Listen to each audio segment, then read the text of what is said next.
ಸ್ನೇಹಿತರೆ, 446 ಕೋಟಿಗೆ ಖರೀದಿಸಿದ್ದ RCB 16,700 ಕೋಟಿಗೆ ಸೇಲ್ ಆಗಿದೆ ಅಂತ ಅಂದ್ರೆ ಭಾರತದಲ್ಲಿ IPL ಕ್ರೇಜ್ ಇನ್ನೆಷ್ಟಿರಬೇಡ.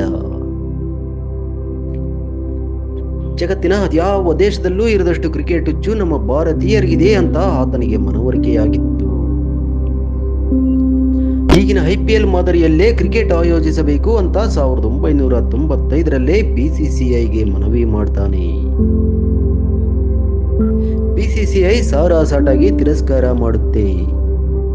ಯಾಕೆ ಅಂದ್ರೆ ಆತ ಚುಟುಕು ಕ್ರಿಕೆಟ್ ಮಾದರಿಯ ಬದಲಾಗಿ 50 ಓವರ್ ಮ್ಯಾಚ್ ಆಡಿಸಬೇಕು ಅಂತ ತಿಳಿಸಿರ್ತಾನೆ.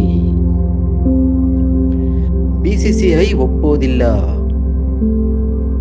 IPL ಎನ್ನುವ ಗುಬ್ಬಚ್ಚಿ ಮತ್ತೆ ಗೂಡು ಸೇರುತ್ತೆ.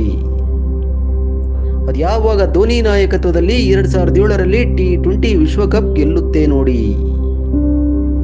IPL ಎನ್ನುವ ಗುಬ್ಬಚ್ಚಿ ಮತ್ತೆ ರೆಕ್ಕೆ ಬಿಚ್ಚುತ್ತೆ. T20 ಮಾದರಿಯಲ್ಲಿ ದೇಶೀಯ ಆಟಗಾರರೊಂದಿಗೆ ವಿದೇಶಿ ಆಟಗಾರರನ್ನು ಸೇರಿಸಿಕೊಂಡು ನಮ್ಮದೇ ನೆಲದಲ್ಲಿ ಯಾಕೆ ಆಡಿಸಬಾರದು ಅಂತ BCCI ಮುಂದಿಡ್ತಾನೆ. ಅದಾಗ ತಾನೇ ಭಾರತ T20 ಗೆದ್ದಿರುತ್ತೆ. ಕ್ರಿಕೆಟ್ ಕ್ರೇಜ್ ದೇಶದ ಮೂಲೆ ಮೂಲೆ ತಲುಪಿರುತ್ತೆ. BCCIಗೆ ಕಾನ್ಸೆಪ್ಟ್ ಓಕೆ ಆಗುತ್ತೆ. ಫ್ರಾಂಚೈಸಿ ಸೆಟ್ ಮಾಡೋದೇಗೆ, ಕಾರ್ಯರೂಪಕ್ಕೆ ತರೋದೇಗೆ. ಮುಂಬೈ, ಕಲ್ಕತ್ತಾ, ಡೆಲ್ಲಿ, ಚೆನ್ನೈ, ಬೆಂಗಳೂರು, ಕಾನ್ಪುರ, ಅಹಮದಾಬಾದ್, ಮೊಹಾಲಿ, ಜೈಪುರ, ಹೈದರಾಬಾದ್, ಕಟಕ್ ಹೀಗೆ 11 ಸಿಟಿನ ಆಯ್ಕೆ ಮಾಡಿಕೊಳ್ತಾರೆ. ಮಿನಿಮಮ್ 200 ಕೋಟಿ ಹೂಡಿಕೆ ಮಾಡಬೇಕು. ತಂಡನ ನಡೆಸ್ಕೊಂಡು ಹೋಗೋ ದಕ್ಷತೆ ಇರಬೇಕು ಅಂತ 11 ಕಂಪನಿ ಅಥವಾ ವ್ಯಕ್ತಿಗಳ ಆಯ್ಕೆ ಹಾಕ್ತಾರೆ.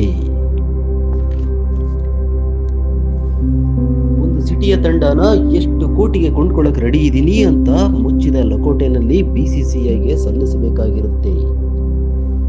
ಉದಾಹರಣೆಗೆ ಬೆಂಗಳೂರು ತಂಡನ A ವ್ಯಕ್ತಿ 200 ಕೋಟಿ ಕೊಡ್ತೀನಿ ಅಂತ ಬರೆದಿದ್ರೆ, B ವ್ಯಕ್ತಿ 400 ಕೋಟಿ ಅಂತ ಬರೆದಿದ್ರೆ B ವ್ಯಕ್ತಿಗೆ ಆ ತಂಡನ ಸೇಲ್ ಮಾಡುತ್ತೆ BCCI. ಯಾವ ಸಿಟಿಗೆ ಯಾರು ಹೈಯೆಸ್ಟ್ ಬಿಡ್ ಮಾಡಿರ್ತಾರೋ ಆ ಸಿಟಿ ಅವರ ಪಾಲಾಗುತ್ತೆ. ಇಂಟ್ರೆಸ್ಟಿಂಗ್ ಅಂದ್ರೆ 11 ಜನರಲ್ಲಿ ಬೆಂಗಳೂರು ಬೇಕು ಅಂತ ಬಿಡ್ ಮಾಡಿದವರು ಬರೀ 4 ಜನ ಮಾತ್ರ. ಅದರಲ್ಲಿ ಅತಿ ಹೆಚ್ಚು ಬಿಡ್ ಮಾಡಿದ್ದು ಅಂತಂದ್ರೆ ನಮ್ಮ ಮಲ್ಯ. 446 ಕೋಟಿಗೆ ಬಿಡ್ ಮಾಡಿ ಬೆಂಗಳೂರು ತಂಡ ಕೊಂಡುಕೊಳ್ತಾನೆ. ಇನ್ನು ಇಂಟ್ರೆಸ್ಟಿಂಗ್ ಅಂತ ಅಂದ್ರೆ ಮಲ್ಯ ಡೆಲ್ಲಿ ತಂಡನೂ ಹೈಯೆಸ್ಟ್ ರೇಟ್ಗೆ ಬಿಡ್ ಮಾಡಿರ್ತಾನೆ. ನಿಯಮದ ಪ್ರಕಾರ ಒಂದು ತಂಡ ಮಾತ್ರ ಕೊಂಡುಕೊಳ್ಬೇಕು. ಅದಕ್ಕೆ ಡೆಲ್ಲಿನ ಕೈ ಬಿಡ್ತಾನೆ, ಬೆಂಗಳೂರನ್ನ ಕೊಂಡುಕೊಳ್ತಾನೆ. ಈಗ 2ನೇ ಸ್ಥಾನದಲ್ಲಿರೋರಿಗೆ ಡೆಲ್ಲಿ ತಂಡನ ಕೊಡಬೇಕಾಗುತ್ತೆ. 2ನೇ ಸ್ಥಾನದಲ್ಲಿ ರತಿಪ್ರಿಯಾ ಟ್ರೇಡಿಂಗ್ ಪ್ರೈವೇಟ್ ಲಿಮಿಟೆಡ್ ಇರುತ್ತೆ. ಅದಾಗಲೇ ಮುಂಬೈ ತಂಡನ ಆಯ್ಕೆ ಮಾಡಿಕೊಂಡಿರುತ್ತೆ.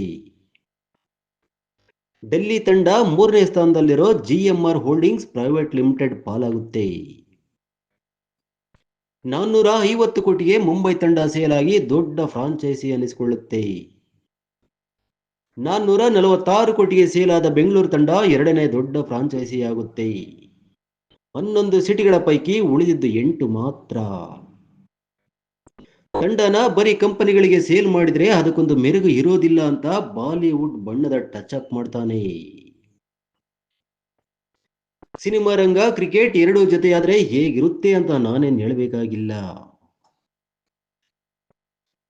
ಯುವ ಜನತೆಯ DNA ಆಗಿ ಹೋಗಿರಂತ ಈ IPL ನ ಪರಿಚಯಿಸಿದಾತ ಮೋದಿ, ಅಂದ್ರೆ ಲಲಿತ್ ಕೆ ಮೋದಿ. ವಿಪರ್ಯಾಸ ಅಂತ ಅಂದ್ರೆ IPL ಶುರುವಾದ 2 ವರ್ಷಕ್ಕೆ ಆತ ದೇಶ ಬಿಟ್ಟು ಹೋಗ್ತಾನೆ. ಸ್ನೇಹಿತರೆ, ಇದಾಗಿತ್ತು IPL ಜನನದ ಬಗ್ಗೆ. ಮುಂದಿನ ವಿಡಿಯೋದಲ್ಲಿ IPL ಜನಕನ ಬಗ್ಗೆ ತಿಳಿಯೋಣ. ಆತ ಯಾಕೆ ದೇಶ ಬಿಟ್ಟು ಹೋದ ಅಂತಾನೂ ತಿಳಿಸ್ತೀನಿ. ನನ್ನ ಚಾನೆಲ್ನ ಯಾರಾದರೂ ಸಬ್ಸ್ಕ್ರೈಬ್ ಮಾಡಿಲ್ಲ ಅಂತಂದ್ರೆ ದಯವಿಟ್ಟು ಸಬ್ಸ್ಕ್ರೈಬ್ ಮಾಡಿ, ಇತರರಿಗೂ ಶೇರ್ ಮಾಡಿ. ನಿಮ್ಮ ಅಭಿಪ್ರಾಯನ ಕಮೆಂಟ್ ಅಲ್ಲಿ ತಿಳಿಸಿ. ಮುಂದಿನ ವಿಡಿಯೋದಲ್ಲಿ ಮತ್ತೆ ಸಿಗೋಣ. ನಮಸ್ಕಾರ.